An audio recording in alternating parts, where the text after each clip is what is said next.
Hello, and welcome back to Positively Animated, where we explore the world of animation and keep things positive. Today, we're entering the preschool space with Hop, a show about a sympathetic frog aptly named Hop who guides his buddies through kid-friendly situations. Hop is created by Mark Brown, the mind behind Arthur.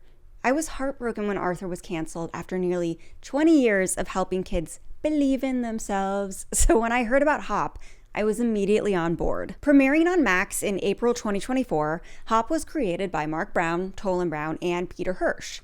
Produced by Epic Story Media with animation by Lumi Animation and CBC Kids as a commissioning broadcaster. Quick FYI here, an international co-production aspect helps share production costs and appeal to multiple markets, making the show more viable and popular. Fun fact. Vertigo Entertainment, known for horror content, is also credited on Hop. But preschool can be a little scary, right? But knowing this makes me feel like Vertigo is missing out on some great preschool spin-offs of their greatest hits.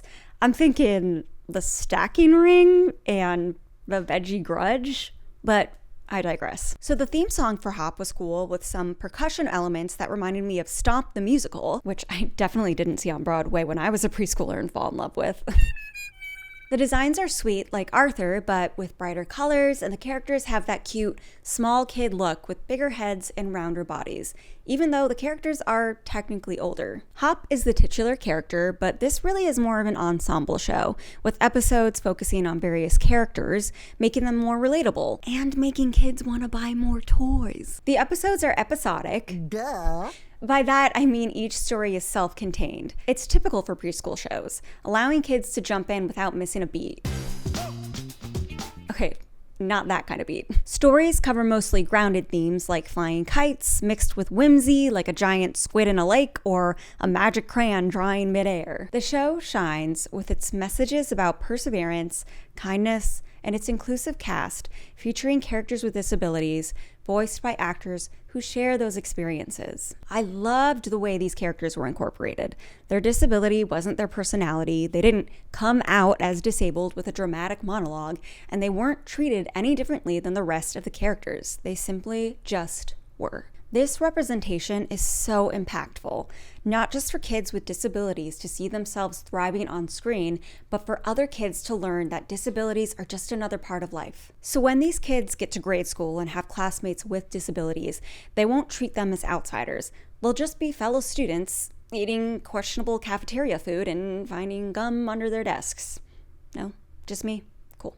There's a growing movement in entertainment towards authentic disability representation, and Hop takes it a step further by casting actors with disabilities to voice characters who share their experiences. This not only benefits children, as I mentioned earlier, but also equips adults with the language and tools to talk about disabilities with their kids. On top of that, it creates meaningful employment opportunities for voice actors with disabilities. In the end, it's a win for everyone, audiences and industry alike. And to make sure these portrayals were accurate, an organization called Respectability was brought in to consult. I've personally met with them and they do incredible work. If you're creating characters with disabilities, they're definitely a resource to check out. Okay, now it's time for the vibe check. Hop's vibe is all about good for you fun. I know parents are always searching for shows that aren't just candy for their kids, and Hop strikes that balance. It's engaging and fun, but not so overstimulating that your preschooler will be bouncing off the walls. The relatable topics teach life skills while still delivering on entertainment. So the vibe is strong for this one. As always, thanks for watching. My name's Alex, and I hope this review has helped you try to stay positively animated.